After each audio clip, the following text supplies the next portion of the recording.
அனைவருக்கும் வணக்கம். தென்னாடுடைய சிவனையே போற்றி, எந்நாட்டவர்க்கும் இறைவா போற்றி. இந்த வரக்கூடிய மகா சிவராத்திரி, அந்த சிவராத்திரி அன்று நாம் சிவபெருமானுக்கு பூஜைகள் செய்வோம். 4 கால பூஜைகளில் கலந்து கொண்டு சிவாலயத்தில் இரவு கண் விழித்து அபிஷேக ஆராதனைகளை எல்லாம் கண்டுகளிப்போம்.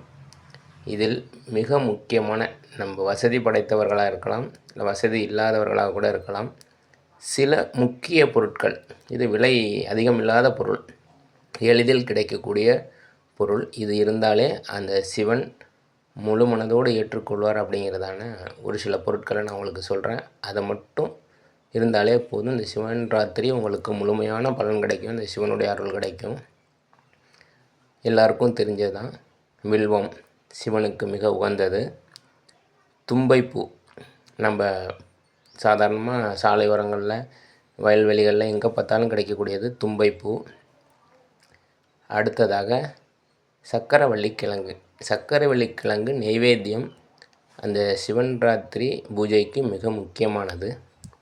அதுக்கடுத்து பார்த்திங்கன்னா, சிவன் ஒரு அபிஷேக பிரியர், விஷ்ணு அலங்கார பிரியர், சிவன் அபிஷேக பிரியர். அப்படி அபிஷேக பிரியருக்கு ஏதாவது ஒரு அபிஷேகத்துக்குரிய ஒரு பொருள், சாதாரண கிடையாது,